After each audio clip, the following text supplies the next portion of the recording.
Matene Ouattara, préfet du département de Niakaramandougou, rencontre les sous-préfets et les responsables sécuritaires de sa zone de compétence. Un seul point à l'ordre du jour, la sécurisation de la campagne électorale et du scrutin du 24 avril 2021. Cette rencontre fait suite à celle d'avec les candidats et les chefs traditionnels. Depuis hier, nous avons entamé les réunions de sensibilisation. Nous avons rencontré les différents candidats. Nous avons encouragé, leur demandé d'utiliser le bon ton pour parler à la population, de tout mettre en œuvre pour que nous ayons une élection apaisée dans le département. Ce matin, j'ai demandé aux forces de l'ordre de tout mettre en œuvre pour assurer la sécurité de cette élection-là. Le scrutin du 6 mars 2021 n'a pu se tenir dans cette circonscription suite au décès d'une candidate, Penyankwa Ouro. La campagne, qui s'est ouverte ce 20 avril, se refermera le 22 avril. Le scrutin est prévu pour le samedi 24 avril 2021.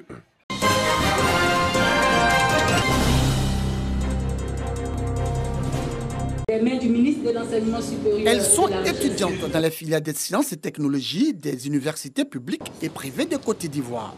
Régulièrement inscrites en master, ces lauréates ont été sélectionnées pour leurs brillants résultats en maths info, biosciences, médecine, sciences de la nature et bien d'autres matières scientifiques au cours de cette année académique 2021.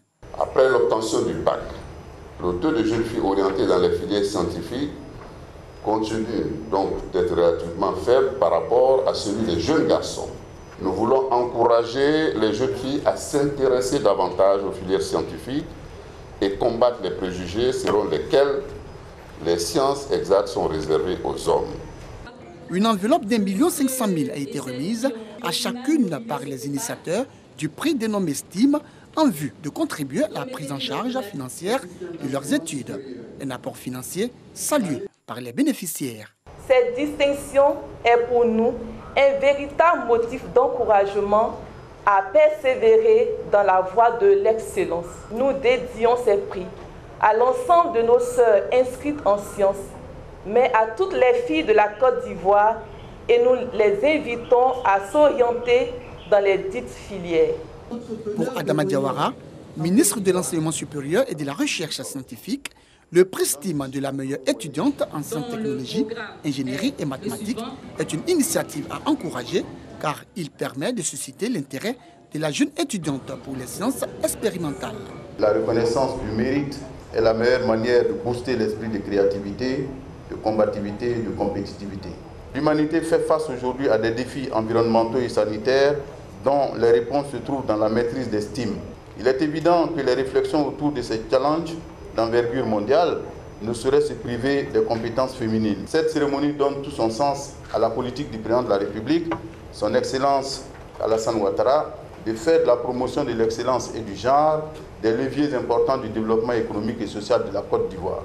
À travers le prix STEAM, le PASRES, programme d'appui stratégique à la recherche scientifique, et le FONSTI, Fonds pour la science, la technologie et l'innovation, veulent obtenir l'équilibre des compétences entre l'homme et la femme dans le domaine scientifique.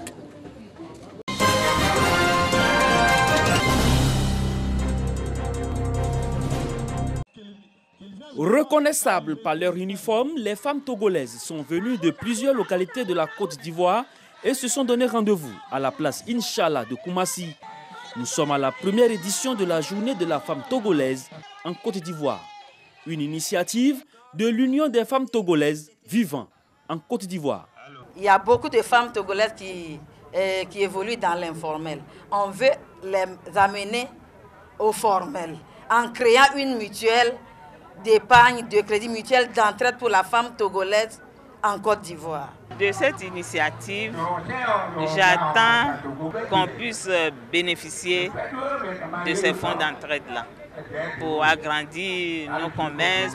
Une célébration qui traduit l'intégration harmonieuse de ces femmes dans le respect de leurs droits et leur volonté d'être autonomes. Tradition également de la parfaite cohésion avec leurs sœurs et frères ivoiriens. Nous sommes tous de la CEDEAO. Et je pense que vraiment une telle organisation nous ramène tous vraiment à un point commun. Et vraiment, j'en suis fier. Le respect des droits de la femme, l'autonomisation et l'égalité des genres. La municipalité de Koumassi, qui accueille ces festivités, y accorde un intérêt particulier. Notre présence ici tend à démontrer notre soutien total, n'est-ce pas, à toutes les activités que n'est-ce pas, la municipalité accorde aux femmes. Grâce à la politique du président Ouattara, la femme ivoirienne a du poids dans la société, même s'il y a encore des progrès à faire. Mais les deux présidents, tous ensemble, s'encouragent pour œuvrer en faveur de la femme. La danse Mombaï de la région des Savanes du Togo, chants, prestations d'artistes et distinction des pionniers, des associations de Togolaises ont marqué cette rencontre. La marraine Raymond Kayi, Lawson Dosouza, députée togolaise, déléguée nationale du mouvement des femmes unies, émissaire du gouvernement togolais, s'est engagée à rendre compte fidèlement au président togolais Faure Gnassingbé. Elle a exhorté toutes ces femmes à continuer de respecter les lois de leur pays d'accueil.